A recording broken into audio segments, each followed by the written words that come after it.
जानेंगे inter process communication एवं client server system संचार के बारे में। सबसे पहले देखते हैं प्रक्रिया कितने प्रकार की होती है। ऑपरेटिंग सिस्टम में कोई भी प्रक्रिया या प्रोसेस दो तरह की हो सकती है, स्वतंत्र प्रक्रियाएं जिसे हम इंडिपेंडेंट प्रोसेस कहते हैं तथा सहकारी प्रक्रियाएं जिसे हम कोऑपरेटिव प्रोसेस भी कहते हैं। स्वतंत्र प्रक्रियाएं वे होती है जिनमें किसी एक प्रक्रिया का क्रियान्वयन अन्य प्रक्रियाओं पर निर्भर नहीं होता। ये निम्नलिखित प्रकार से परिभाषित की जा सकती हैं स्वतंत्रता के हिसाब से। प्रत्येक प्रक्रिया स्वतंत्र रूप से कार्य करती है और अपनी गतिविधियों के लिए अन्य प्रक्रियाओं पर निर्भर नहीं होती है। प्रभाव रहित, एक प्रक्रिया का परिणाम या आउटपुट अन्य प्रक्रियाओं को प्रभावित नहीं करता है। समांतरता, स्वतंत्र प्रक्रियाएं समांतर रूप से चल सकती हैं जिससे संसाधनों का अधिकतम उपयोग हो सकता है। उदाहरण के तौर पे गणनात्मक कार्य में किया जाने वाला प्रक्रिया जैसे कि डेटा प्रोसेसिंग, जिसमें एक कार्य पूर्ण होने पर दूसरे कार्य पर निर्भर नहीं करता, यह सभी स्वतंत्र प्रक्रियाओं में आते हैं। दूसरी तरह की प्रक्रिया होती है सहकारी प्रक्रियाएं, जिसे हम कोऑपरेटिव प्रोसेस भी कहते हैं। सहकारी प्रक्रियाएं वह होती है जिनमें एक से अधिक प्रक्रियाएं एक दूसरे के साथ सहयोग करती हैं और एक दूसरे के परिणामों पर निर्भर होती है। इसे हम निम्नलिखित प्रकार से देख सकते हैं। पहला, सहयोग। इस तरह की प्रक्रियाएं एक दूसरे के साथ डेटा और संसाधन का साझा करती है।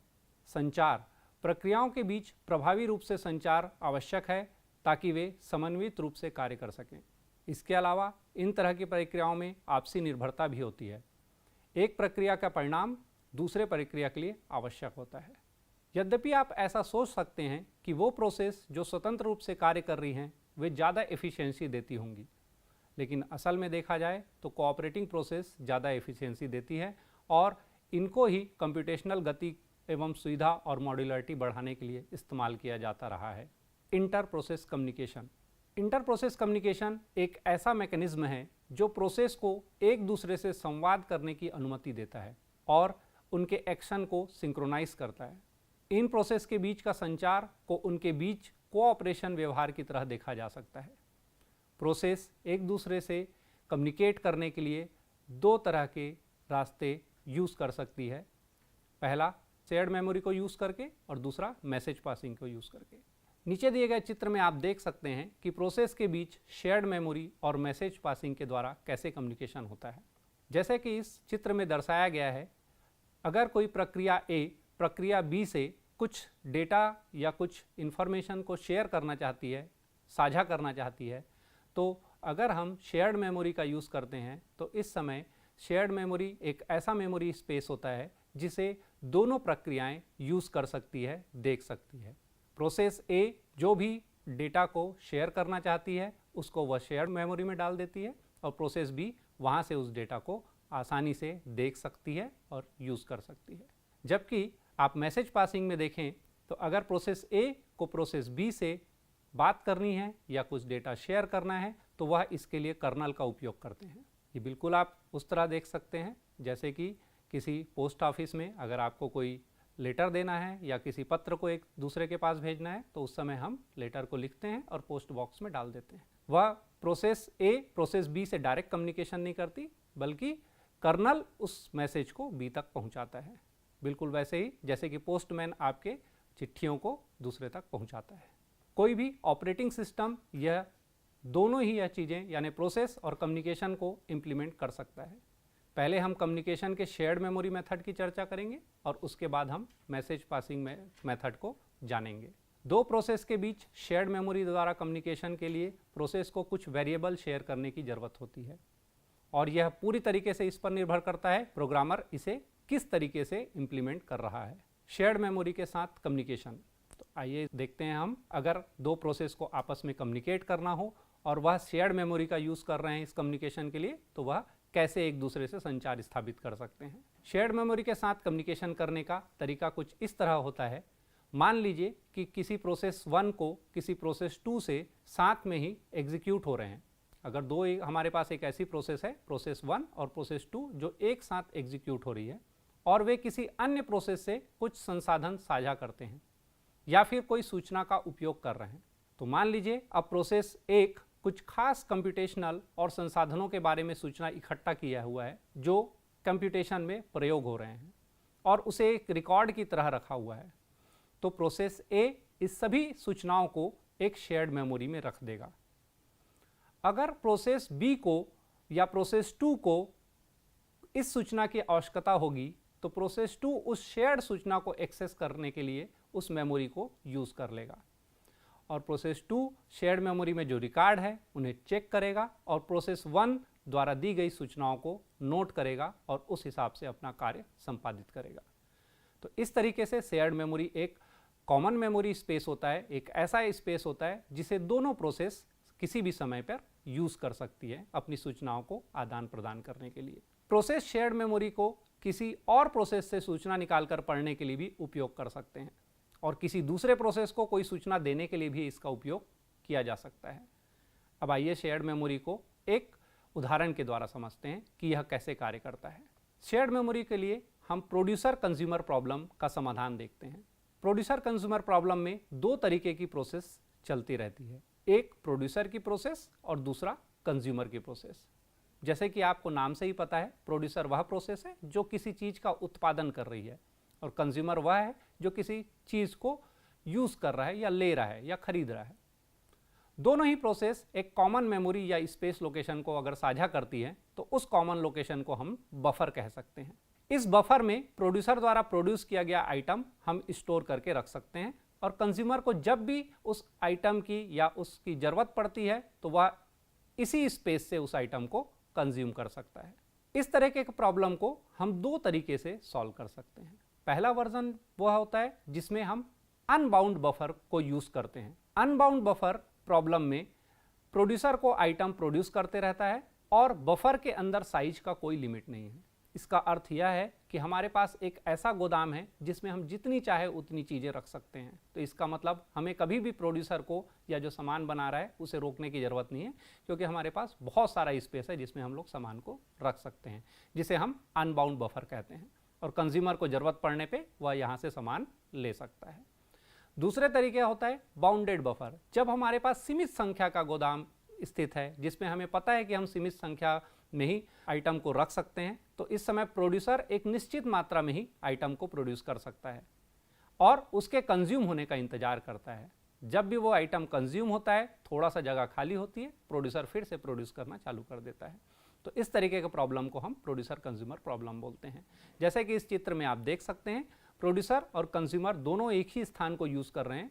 बस फ़र्क यहाँ पे यह है कि प्रोड्यूसर इस स्थान का यूज़ कर रहा है, उपयोग कर रहा है अपने द्वारा बनाए गए नए नए सामान को रखने के लिए, और कंज्यूमर इस स्थान का उपयोग कर रहा है वहाँ से उस सामान को लेने के लिए। मान लीजिए अब प्रोड्यूसर कंज्यूमर दोनों इस कॉमन शेयर मेमोरी को यूज़ कर रहे हैं, तो क्या होगा? अगर प्रोड्यूस किया हुआ कुल आइटम बफर के आकार के बराबर हो जाएगा, तब प्रोड्यूसर कंज्यूम होने का इंतजार करेगा ताकि वह गोदाम खाली हो सके और वहाँ पे वो नया सामान रखने के लिए फिर से अपनी प्रोसेस को शुरू कर सके। ऐसे ही कंज्यूमर अगर पहले आइटम की उपलब्धता के बारे में जांच करेगा, अगर आइटम वहाँ पे उपलब्ध नहीं है तो कंज्यूमर को इंतजार करना पड़ेगा ताकि कम से कम एक सामान वहाँ पे ऐसा आ जाए जिसे वह कंज्यूम कर सके। तो इस तरीके का अगर कोई प्रॉब्लम हो तो उसकी हम लोग सॉल्यूशन कर सकते हैं, उसको हम देख सकते हैं एक शेयर्ड मेमोरी की तरह। अगर वह गोदाम एक शेयर्ड मेमोरी की तरह इंप्लीमेंट करते हैं तो प्रोड्यूसर और कंज्यूमर दोनों वहाँ पर आसानी से अपना कार्य संपन्न कर सकते हैं। दूसरा होता है मैसेज पासिंग मेथड के साथ कम्युनिकेशन करना।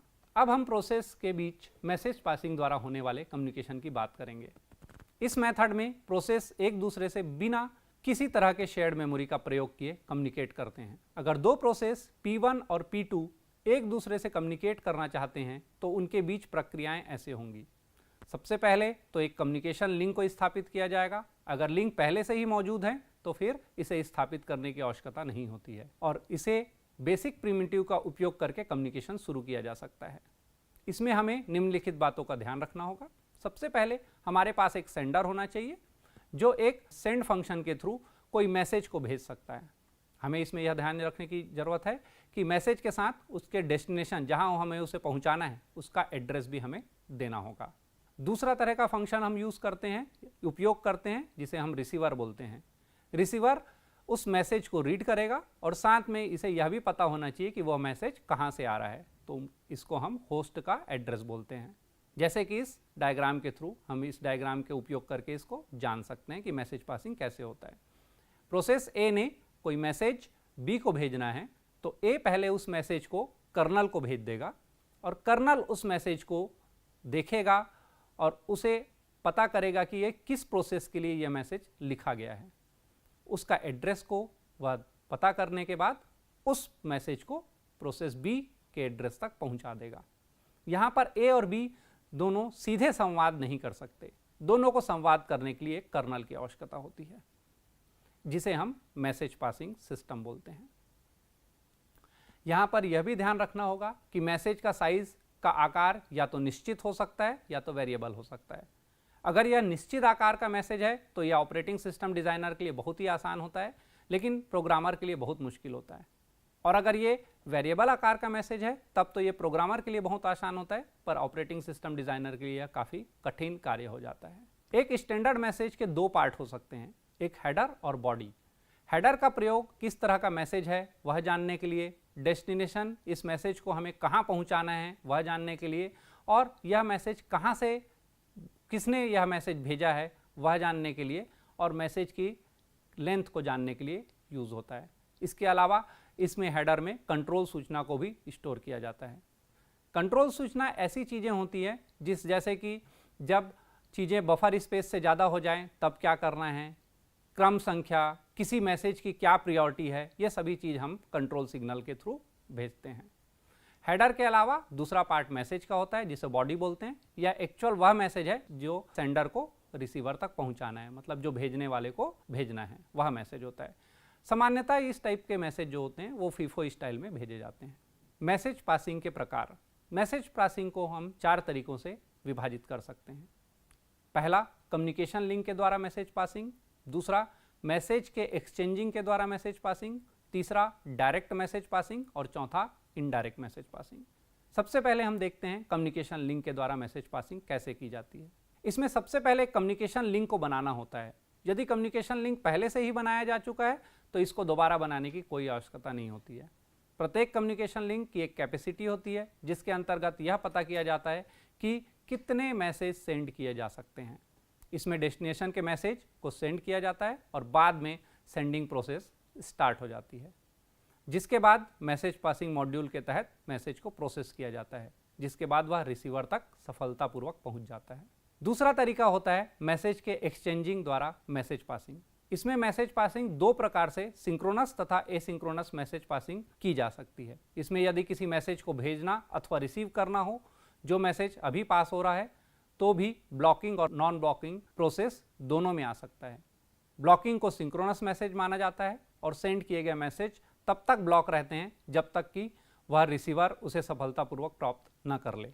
दूसरी तरफ नॉन ब्लॉकिंग मैसेजिंग को असिंक्रोनस माना जाता है। सेंडर के लिए मैसेज पासिंग के बाद नॉन ब्लॉकिंग होना बहुत ज़्यादा आसान हो जाता है, क्योंकि मैसेज को कई प्रकार से प्रोसेस करने के बाद भेजने की आवश्यकता पड़ सकती है। मैसेज पासिंग को अन्य प्रकार से भी एग्जीक्यूट किया जा सकता है, जिसका प्रयोग मैसेज को सेंड करने के लिए अधिकतर तौर पे किया जाता है। तीसरा तरीका होता है डायरेक्ट मैसेज पासिंग। इसमें जो प्रोसेस कम्युनिकेट करना चाहता है उसे अलग से प्राप्तकर्ता और कम्युनिकेशन में सेंडर का नाम बताना होता है। उदाहरण के लिए अगर हम कोई सेंड फंक्शन का यूज़ कर रहे हैं तो मुझे प्राप्तकर्ता का एड्रेस और मैसेज दोनों बताना होता है। यहाँ पर P1 को मैसेज भेजा जाए और ठीक उस तरीके से जब रिसीवर फंक्शन कॉल होता है तो रिसीव के समय P2 और मैसेज बताया जाता है। इसका अर्थ यह हुआ कि यह मैसेज P2 की तरफ से आया हुआ है, और P1 मैसेज का अर्थ यह हुआ कि यह मैसेज P1 ने भेजा है। कम्युनिकेशन की इस प्रक्रिया में कम्युनिकेशन लिंक अपने आप स्थापित हो जाती है, जो कि यूनिडायरेक्शनल और बाई डायरेक्शनल दोनों तरह की हो सकती है। सेंडर और रिसीवर एक पेयर के बीच लिंक का प्रयोग करते हैं और रिसीवर के पास एक से ज़्यादा लिंक नहीं होना चाहिए। सेंडर और रिसीवर के बीच सिमेट्रिक या एसिमेट्रिक दोनों तरह का इम्प्लीमेंटेशन किया जा सकता है। चौथा होता है indirect message passing. Indirect message passing में प्रोसेस मैसेज को सेंड और रिसीव करने के लिए मेल बॉक्स का उपयोग करते हैं, जिसे हम पोर्ट्स भी कहते हैं। हर मेल बॉक्स की एक खास आईडी होती है और वो प्रोसेस तभी कम्युनिकेट कर सकता है जब वो मेल बॉक्स को साझा कर रहे हों। जब प्रोसेस एक कॉमन मेल बॉक्स को शेयर कर रहे हों तब लिंक स्थापित होता है, और बहुत सारे प्रोसेस के लिए एक सिंगल लिंक को जोड़ा जा सकता है। इसमें भी अगर हमें किसी मैसेज को सेंड करना हो तो हमें दो तरीके के फंक्शन यूज़ कर सकते हैं। एक सेंड ए विथ मैसेज के साथ, जिसका मतलब यह हुआ कि मैसेज मेल बॉक्स ए को भेजा जाए, और ऐसे ही रिसीवर के लिए हम एक दूसरा प्रीएम्प्टिव यूज़ कर सकते हैं, दूसरा फंक्शन यूज़ कर सकते हैं, जैसे कि रिसीव ए मैसेज। इसका अर्थ यह होता है कि मैसेज को ए वाले मेल बॉक्स से रिसीव किया जाए। लेकिन इस मेल बॉक्स वाले सिस्टम में एक समस्या भी है। मान लीजिए दो से ज़्यादा प्रोसेस समान मेल बॉक्स का उपयोग कर रहे हैं और प्रोसेस P1 मेल बॉक्स को कोई मैसेज भेजता है, तो यह पता लगाना बहुत मुश्किल हो जाता है कि वह मैसेज कौन सी प्रोसेस के लिए है। इसका हल एक मेल बॉक्स को सिर्फ दो ही प्रोसेस रखने का नियम बना करके किया जा सकता है, या फिर यह भी नियम बनाया जा सकता है कि एक समय में एक ही प्रोसेसर को एग्जीक्यूट होने की अनुमति मिलेगी। इसमें किसी प्रोसेस को रैंडम तरीके से चुना जाएगा और रिसीवर को सेंड के बारे में बता दिया जाएगा। इसका अर्थ यह हुआ कि मेल बॉक्स को एक समय पर एक मेल बॉक्स को सिर्फ दो ही प्रोसेस यूज़ कर सकती है, उपयोग में ला सकती है। आज का दूसरा टॉपिक है हमारा क्लाइंट सर्वर सिस्टम संचार। क्लाइंट सर्वर सिस्टम संचार एक नेटवर्क आर्किटेक्चर है जिसमें क्लाइंट और सर्वर दो चीज़ें शामिल होती हैं। सर्वर, इसका उपयोग मुख्यतः इंटरनेट और इंट्रानेट पर डाटा और सेवाओं का आदान प्रदान करने के लिए किया जाता है। क्लाइंट सर्वर सिस्टम संचार को समझने के लिए निम्नलिखित बिंदुओं पर हमें ध्यान देने की आवश्यकता है। इस आर्किटेक्चर को नेटवर्किंग कंप्यूटिंग मॉडल या क्लाइंट सर्वर नेटवर्क के नाम से भी जाना जाता है। दूसरा, इस आर्किटेक्चर में जब क्लाइंट इंटरनेट के माध्यम से सर्वर को किसी भी सर्विस के लिए रिक्वेस्ट भेजता है, तो उस सर्वर को उस रिक्वेस्ट को एक्सेप्ट करना होता है और क्लाइंट को वह सर्विस देनी होती है। अगर सर्वर ने उस रिक्वेस्ट को एक्सेप्ट नहीं किया है तो क्लाइंट वह सर्विस का उपयोग नहीं कर सकता। उदाहरण के लिए, यदि हम कोई प्रिंटर को किसी सर्वर से कनेक्ट कर देते हैं तो हम किसी भी कंप्यूटर से फाइलों का प्रिंट आउट निकाल सकते हैं। इसमें अगर आप किसी सिस्टम से एक प्रिंटर कनेक्ट कर दिए हैं और बहुत सारे ऐसे क्लाइंट हमने सिस्टम बनाए रखे हैं जहां से हमने उस सर्वर को जोड़ के रखा है, और हमें अगर मुझे किसी प्रिंट आउट की आवश्यकता है तो मैं किसी भी क्लाइंट वाले सिस्टम से प्रिंट आउट के कमांड दे सकता हूं और प्रिंट निकाल सकता हूं। क्लाइंट होता क्या है? क्लाइंट वह कंप्यूटर या डिवाइस होता है जो सर्वर से सेवाओं या डेटा का अनुरोध करता है, जैसे कि वेब ब्राउज़र, जैसे कि क्रोम, फायरफॉक्स इत्यादि वेब ब्राउज़र जो वेबसाइट को एक्सेस करते हैं। इसमें सभी क्लाइंट जो होते हैं वो सर्वर से पर्टिकुलर एक वेब पेज के लिए रिक्वेस्ट करते हैं। सर्वर क्या होता है? सर्वर की परिभाषा यह है कि सर्वर वह कंप्यूटर या सॉफ्टवेयर है जो क्लाइंट के अनुरोधों का उत्तर देता है और आवश्यक सेवाएं या डेटा प्रदान करता है। उदाहरण के लिए वेब सर्वर, जैसे कि अपाचे वेब सर्वर होता है, जो वेबसाइट की फाइलों और डेटा को क्लाइंट को भेजता है। यहाँ ध्यान देने वाली बात यह है कि क्लाइंट जब भी कोई रिक्वेस्ट करेगा सर्वर को, तो सर्वर उस रिक्वेस्ट को या तो एक्सेप्ट कर सकता है या डिक्लाइन कर सकता है। अगर उसने एक्सेप्ट किया तो इसका मतलब वह आपको सर्विस या आपकी रिक्वेस्ट को भेज देगा, आपको वह रिक्वायर्ड पेज को भेज सकता है। इनके लिए दोनों के बीच संचार की प्रक्रिया होनी जरूरी है। संचार की प्रक्रिया को हम इस तरीके से देख सकते हैं। सबसे पहले हमें अनुरोध करने की जरूरत है। क्लाइंट HTTP या अन्य प्रोटोकॉल का उपयोग करके सर्वर से डेटा या सेवा का अनुरोध कर देगा। रिस्पॉन्स, प्रतिक्रिया, सर्वर क्लाइंट के अनुरोध का उत्तर देता है और अनुरोधित डेटा का सेवा प्रदान करता है ताकि इन दोनों के बीच संचार स्थापित हो सके। इस तरीके के संचार को स्थापित करने के लिए कुछ नियम बनाए गए हैं, जिन नियमों को हम प्रोटोकॉल्स कहते हैं। सबसे पहला प्रोटोकॉल और सबसे प्रमुख प्रोटोकॉल होता है HTTP और HTTPS। वेब पेज और डेटा ट्रांसफ़र के लिए उपयोग किया जाता है, ऑनलाइन डेटा के लिए। दूसरे तरीके का प्रोटोकॉल होता है FTP, जिसे दो फाइलों को ट्रांसफ़र करने के लिए उपयोग किया जाता है। इसके अलावा बहुत सारे ऐसे नियम और प्रोटोकॉल हैं, जैसे कि SMTP, IMAP, POP3, ये सभी ईमेल सेवाओं के लिए उपयोग किए जाते रहे हैं। आर्किटेक्चर, इसे हम दो तरीके के आर्किटेक्चर से समझ सकते हैं। एक सिंगल टायर आर्किटेक्चर होता है और एक मल्टी टायर आर्किटेक्चर होता है। सिंगल टायर आर्किटेक्चर में सभी कंपोनेंट्स एक ही सिस्टम में होते हैं, जबकि मल्टी टायर आर्किटेक्चर में क्लाइंट सर्वर, डेटा स्टोरेज अलग अलग टीयर में होते हैं। इस तरीके का सिस्टम आर्किटेक्चर का क्या लाभ होता है? यह सेंट्रलाइज डेटा कंट्रोल करते हैं। इसका मतलब डेटा का केंद्रीय प्रबंधन आसानी से हो सकता है। दूसरा होता है स्केलेबिलिटी। सिस्टम को आसानी से कभी भी बढ़ाया जा सकता है। तीसरा होता है सिक्योरिटी, सेंट्रलाइज सर्वर पर डेटा की सुरक्षा आसानी से की जा सकती है, पर इसके इम्प्लीमेंटेशन में कुछ चुनौतियां भी हैं, जैसे कि सर्वर पर लोड। अधिक क्लाइंट्स के कारण कभी भी सर्वर पर लोड बढ़ सकता है। दूसरा, इस पूरे सिस्टम में नेटवर्क पर निर्भरता बहुत ज़्यादा होती है, तो अगर कभी नेटवर्क की समस्या हो, इस समय संचार बाधित हो सकता है। तीसरी जो चुनौती है वो सिक्योरिटी रिस्क की है। सर्वर पर अगर कोई साइबर अटैक होता है या कोई खतरा होता है तो इस तरीके के डेटा कभी भी लॉस हो सकते हैं। क्लाइंट सर्वर संचार के विभिन्न तरीके। क्लाइंट सर्वर संचार में हम विभिन्न तरीकों से उपयोग कर सकते हैं। पहला संचार का माध्यम होता है सॉकेट तंत्र के द्वारा, जिसे हम सॉकेट मैकेनिज्म बोलते हैं। दूसरा संचार का माध्यम होता है रिमोट प्रोसीजर कॉल, जिसे हम आरपीसी कहते हैं। तीसरा होता है संदेश प्रेषण, जिसे हम मैसेज पासिंग भी कहते हैं। चौथा होता है इंटर प्रोसेस कम्युनिकेशन या इंटर प्रोसेस संचार। और पांचवा होता है वितरित फाइल सिस्टम, जिसे हम डीएफएस के नाम से जानते हैं। आइए बारी बारी से हम इन्हें देखते हैं। पहला है सॉकेट तंत्र।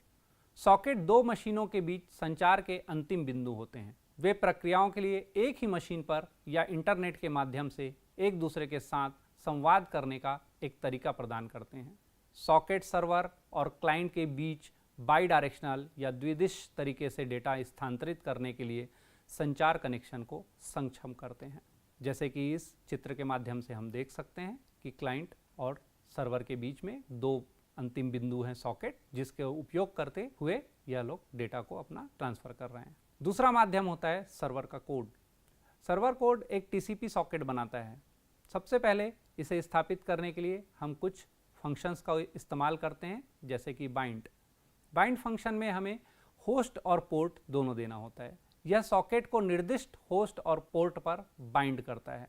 इसका मतलब किन दोनों के बीच हमें संचार स्थापित करना है, यह दोनों के बीच में एक तरीके का लिंक स्थापित करता है, एक तरीके का कनेक्शन स्थापित करता है। जैसे यह कनेक्शन पूरी तरीके से बन जाता है, हम दूसरे फंक्शन का उपयोग करते हैं, जिसे हम कहते हैं लिसन। यह सर्वर को एक कनेक्शन के लिए सुनने के लिए सेट करता है। यह सबसे पहले यह निश्चित करता है कि सर्वर हमारी रिक्वेस्ट को जो क्लाइंट के द्वारा भेजी जा रही है उसे यह सुन रहा है या नहीं सुन रहा है। उसके लिए हम लिसन का उपयोग करते हैं। तीसरा होता है एक्सेप्ट। यह क्लाइंट कनेक्शन को स्वीकार करने के लिए होता है। अगर सर्वर क्लाइंट की बात सुन सकता है, उसकी रिक्वेस्ट को, अगर उसकी रिक्वेस्ट सर्वर को मिल रही है तो वह एक्सेप्ट करके इस चीज़ को बताता है कि मुझे यह कनेक्शन स्थापित हो चुका है और मुझे आपकी रिक्वेस्ट मिल रही है। चौथा फंक्शन इसमें उपयोग होता है रिसीव पे। इसमें क्लाइंट से डेटा प्राप्त करना।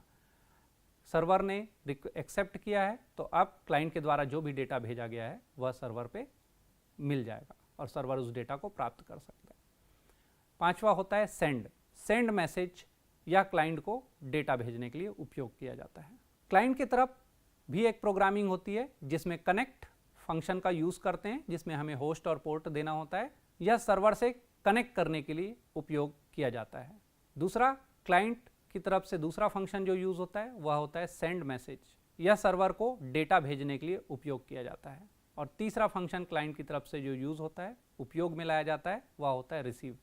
यह सर्वर से डेटा प्राप्त करने के लिए उपयोग किया जाता है, क्योंकि क्लाइंट ने अगर कुछ रिक्वेस्ट करी है तो सर्वर उसे डेटा भेजेगा, तो वह रिसीव फंक्शन के थ्रू वह इस डेटा को रिसीव करता है या लेता है। दूसरा तरीका होता है रिमोट प्रोसीजर कॉल के थ्रू, जिसे हम आरपीसी बोलते हैं। रिमोट प्रोसीजर कॉल एक तरीके का प्रोटोकॉल है और प्रोटोकॉल निर्देशों का एक सेट होता है। रिमोट प्रोसीजर कॉल आपको अलग अलग कंप्यूटर पर चल रहे एप्लीकेशन को एक दूसरे के साथ संवाद करने की अनुमति देता है। रिमोट प्रोसीजर कॉल का उपयोग करके क्लाइंट सर्वर पर किसी भी फंक्शन या प्रोसीजर को कॉल कर सकता है, जैसे कि वह लोकल फंक्शन हो। आरपीसी प्रोग्रामर को उच्च स्तर का एब्स्ट्रैक्शन प्रदान करता है। इसमें क्लाइंट प्रोग्राम एक प्रोसीजर कॉल जारी करता है जिसे एक संदेश में अनुवादित किया जा सकता है और नेटवर्क के माध्यम से सर्वर को भेजा जाता है। सर्वर उस कॉल को निष्पादित करता है और परिणाम वापस क्लाइंट मशीन को भेज देता है। आरपीसी का उपयोग करना उचित होता है जबकि आप वितरित सिस्टम, सर्वर साइड कंप्यूटिंग और माइक्रो सर्विस आर्किटेक्चर के बीच सरल और प्रभावी संचार की आवश्यकता होती है।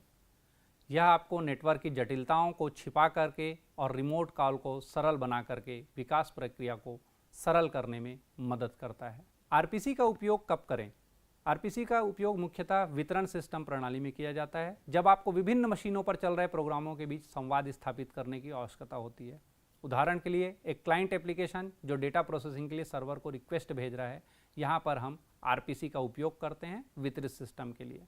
इसके अलावा आरपीसी का उपयोग माइक्रो सर्विस आर्किटेक्चर में भी किया जाता है। माइक्रो सर्विस के बीच संचार के लिए इस तरीके को हम यूज़ कर सकते हैं, उपयोग में ला सकते हैं। उदाहरण के लिए विभिन्न माइक्रो सर्विस के बीच डेटा एक्सचेंज और फंक्शन का कॉल करना। तीसरा तरीका होता है संदेश प्रेषण।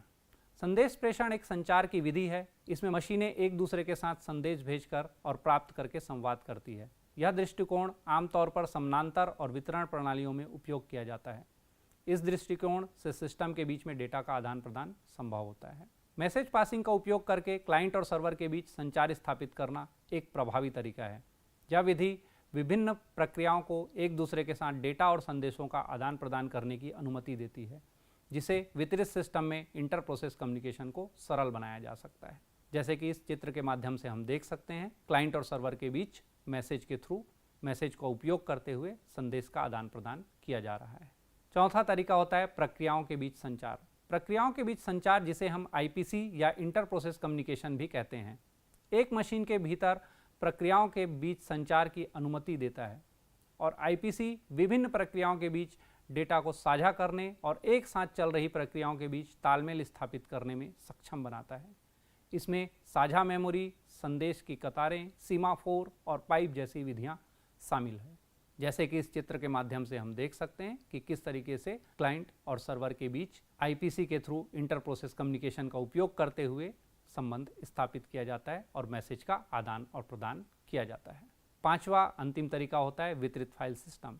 वितरित फाइल सिस्टम नेटवर्क में कई मशीनों से फाइलों तक पहुंचाने का पहुंच प्रदान करता है। क्लाइंट एक मानक इंटरफेस के माध्यम से दूरस्थ सर्वर पर संग्रहित फाइलों तक पहुंच सकते हैं और उसे संशोधित कर सकते हैं। उदाहरण के लिए नेटवर्क फाइल सिस्टम, जिसे हम एनएफएस कहते हैं, और सर्वर मैसेज ब्लॉक, जिसे हम एसएमबी कहते हैं। वितरित फाइल सिस्टम या डिस्ट्रीब्यूटेड फाइल सिस्टम एक तरीके का फाइल सिस्टम है जो कंप्यूटरों पर वितरित डेटा को एकत्रित करता है और उपयोगकर्ताओं को एकल स्थान से उस डेटा तक पहुंचने की अनुमति देता है। यह विशेष रूप से बड़े नेटवर्क और क्लाउड स्टोरेज में बहुत ही उपयोगी होता है। वितरित फाइल सिस्टम की कुछ मुख्य विशेषताएं हैं, जैसे कि पारदर्शिता। उपयोगकर्ता के लिए यह पारदर्शी होता है और डेटा वास्तव में कहाँ स्थित है, उपयोगकर्ता को ऐसा लगता है कि सभी डेटा उसके एकल सिस्टम पर ही है। दूसरी इसकी विशेषता है स्केलेबिलिटी। बड़े पैमाने पर डेटा और उपयोगकर्ता को संभालने के लिए यह डिज़ाइन किया गया है। तीसरी विशेषता होता है सुरक्षा। डेटा एक्सेस नियंत्रण और प्रमाणन के माध्यम से सुरक्षित होता है। और चौथा होता है विश्वसनीयता। इस विधि में डेटा की प्रकृति और अन्य तंत्रों के माध्यम से डेटा की सुरक्षा और उपलब्धता सुनिश्चित की जाती है। आज की कक्षा में हमने जाना वितरित फाइल सिस्टम और कम्युनिकेशन क्लाइंट सर्वर के बीच और आईपीसी कम्युनिकेशन के बारे में जाना।